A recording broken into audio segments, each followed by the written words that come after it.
By the end of this video, you're going to have a very succinct and structured approach in which to mitigate bad habits, lust, and adult material in your life. I'm going to use a structure that has become fairly popular on one of the SR Reddits, and I will add in my own color as always. So let us begin. Breaking Habits, a Quick Start Guide by Existing Session 585.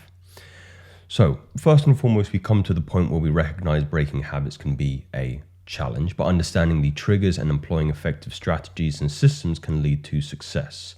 Here's a detailed guide on how you navigate that particular process. So if the goal, if the North Star is a life which is free from lust, we're never going to get rid of the emotion of the sexual reflex of desire as it brings two people together, but we can repair our relationship with it by mitigating some of the things in our environment and having an ironclad system in order to transmute that particular inclination into more productive habits. So first and foremost, identifying habitual triggers, external triggers, awareness, identify what external triggers your habit. So I like to call this environmental screening.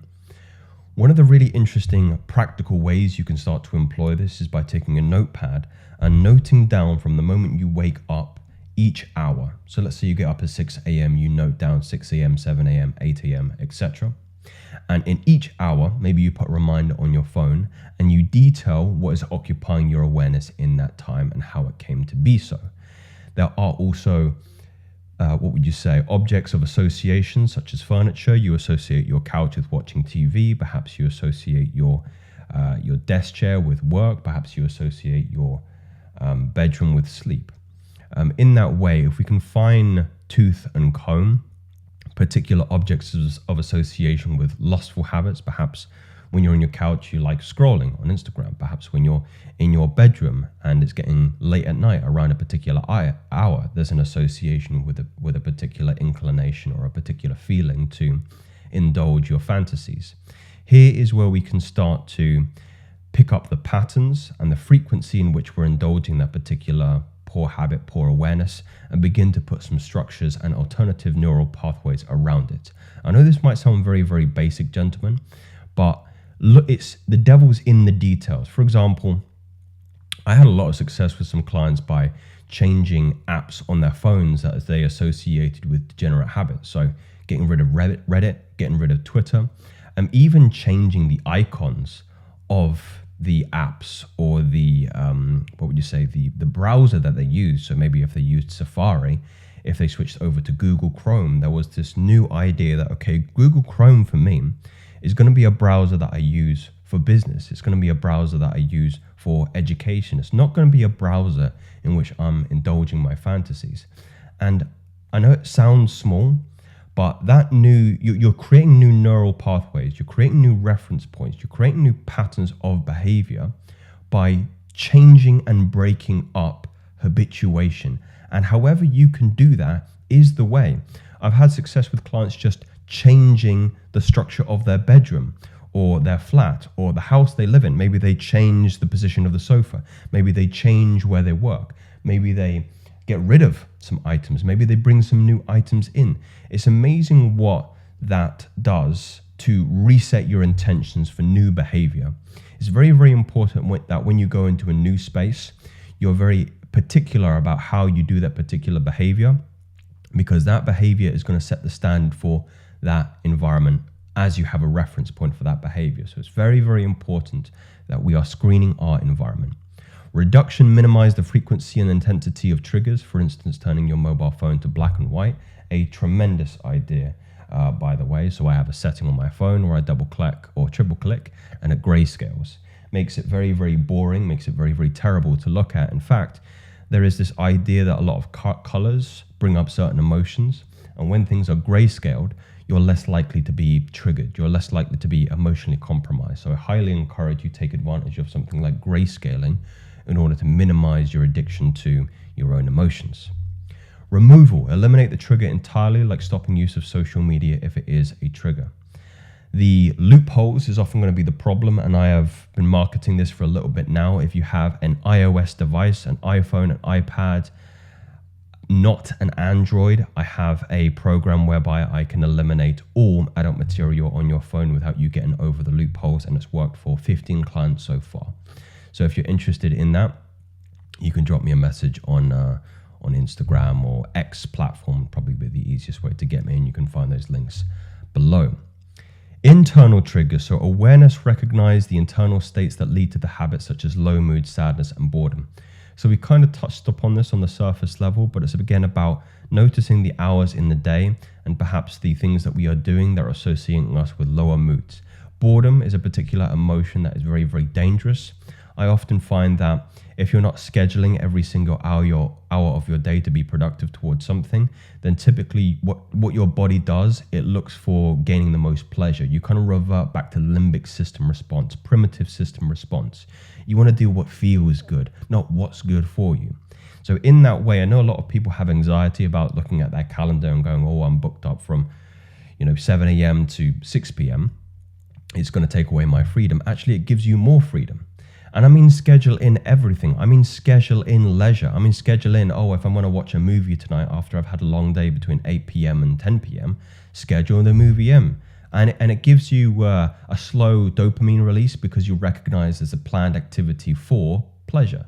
So you go, I'm going to watch Dune later on tonight from 8 p.m. I'm going to sit down and I'm going to have dinner and watch Dune with my missus or my girlfriend, right?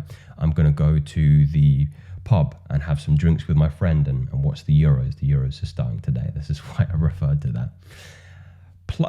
Schedule your pleasure. Honestly, it's one of the best things that I've done, an underrated thing that I've done, and it often mitigates any kind of bad habit because there's no reference point for the behavior that I'm doing, and therefore I'm tricking myself into going into the path of least resistance, which is primal pleasure in that way. And that is the redirection and developing new positive mechanisms to fill the void left by that particular habit.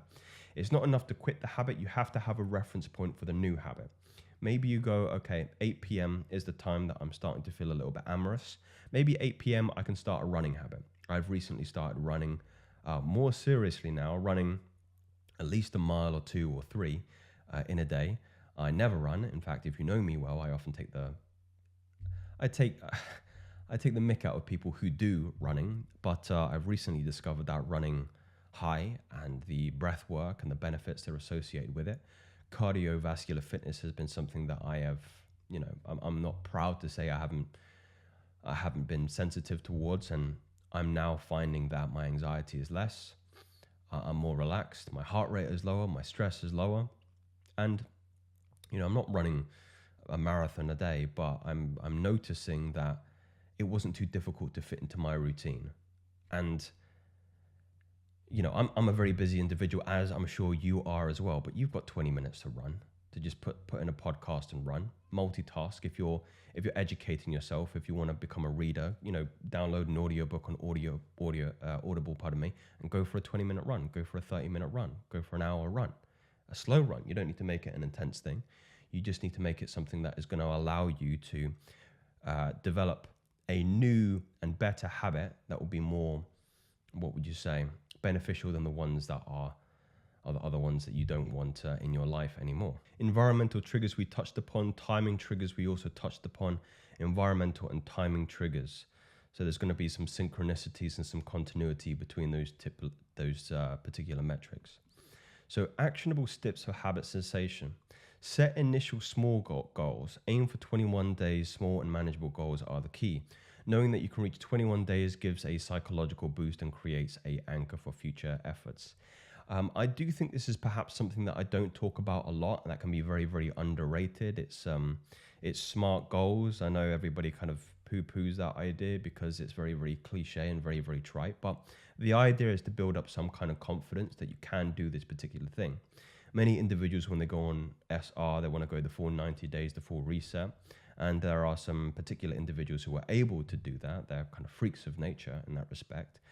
And what happens is if a man goes a week, 2 weeks, 3 weeks, breaking that bad habit and then falls back into old patterns again, he gets discouraged, not encouraged, because he feels he's falling short of that very, very unrealistic goal of 90 days.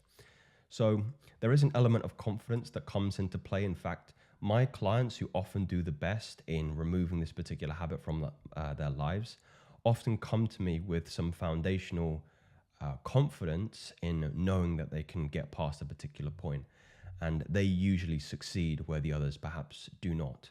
So it's again building a reference point for this idea of success. I've done it before, therefore I can do it again. That's all you're really saying here. But if you you handcuff yourself by setting unrealistic goals, it's never going to happen. There can be some other dopaminergic hits or advantages and mechanisms that you can use to your benefit. I don't recommend counting days, but for some people that might work, especially if it's in the smaller goal category. Maybe your goal might be, I'm not going to be tempted to do X habit in the next 7 days. And then when we reach that 7 days, there is a confidence as opposed to a guilt and shame associated with reaching that point, relative if you've set an unrealistic goal or a realistic goal. Other motivational tools focus on the benefits of breaking the habit, look into what others have experienced. I think that's a lot of merit to my channel and the value of my channel, because I talk about the benefits of what happens to your dopamine centers when you have mitigated a very, very hyper stimuli like adult material from your life. You become more sensitive to the novel pleasures in life, like walking in the park, listening to music, going out with friends. External motivation. Initially, use external motivation by immersing yourself in the stories of others who have succeeded, especially helpful for the first 21 days. And internal motivation. Over time, aim to develop internal motivation. Understand that your life will generally be better without the habit. This deeper personal motivation will sustain you long term. So I've often said it's not really about the goal of meeting 90 days. It's about becoming the man that you need to be.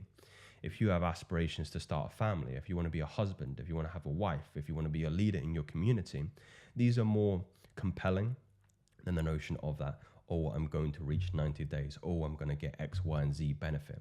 In fact, one of the first things that I do when I sit down with new clients is I ask them to create a very visceral image and vision in their minds about the kind of man that they would like to be as a consequence of the system of mitigating this habit in their life. Again, it's not about quitting adult material. It's not about quitting lust. It's about what is stopping you being the man that you want to be, the man you idolize, the man you would like your friends to describe you as, a leader in your social circle, a leader in your community, a leader in your county, in your country.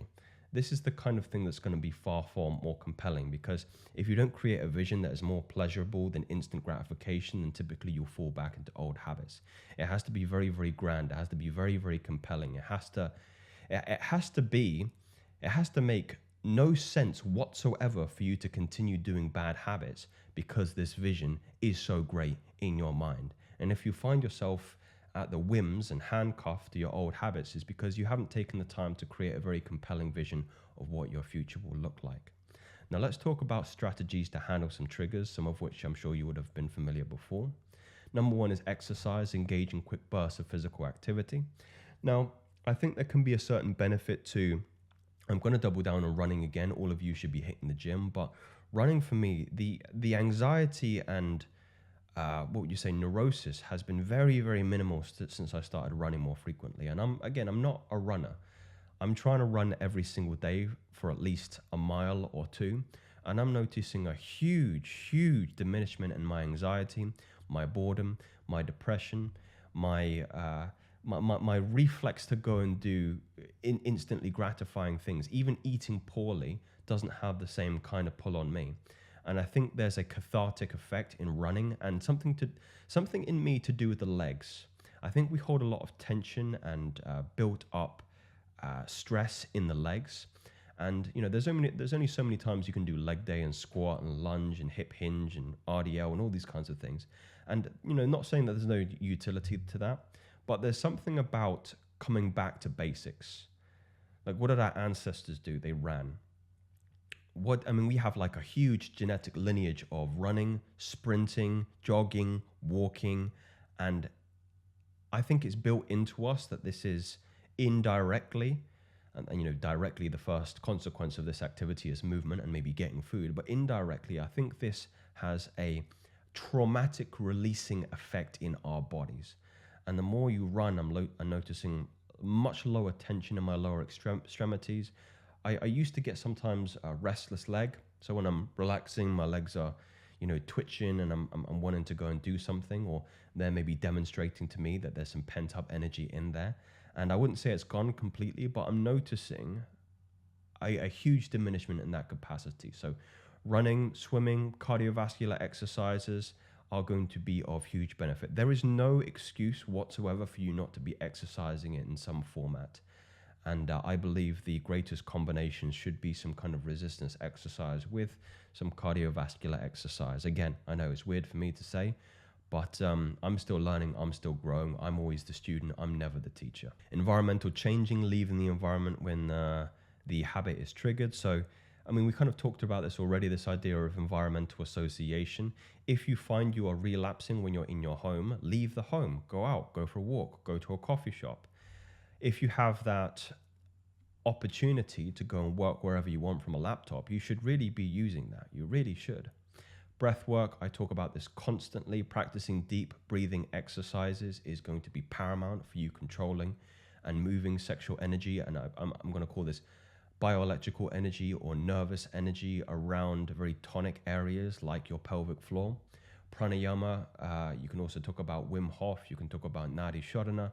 There's various different forms of breathing exercises, and you will notice a stillness, a deepness, a calmness, a stoicism that is profound. It's unlike anything you would have experienced after only 10 minutes of a breath work. And the key is in the work. This is difficult. It's like exercise. It's not supposed to be easy. You need to work. You need to stress the system. And part and parcel why I believe running is so beneficial is because you're breathing very, very hard when you are running. So it's almost like a physical cardiovascular exercise and breath work all together. Mental actions, stimulating, engaging in mental stimulating activities, and calming, finding mental calming techniques. Equally, you can achieve this through breath work, but to the former point, I think it's important that you have certain cognitive engaging things to do that are going to minimize your likelihood to you going back into old patterns. It could be a piece of music, it could be an audio book, it could be any kind of menial task that gets you creative, maybe writing, maybe designing something.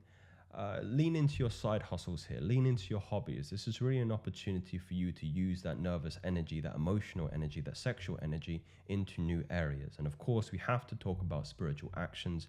I don't believe you can achieve this unless there is an acknowledgement from you in spirit, in God, in universe, whatever that means to you under the rubric of any religions is completely fine.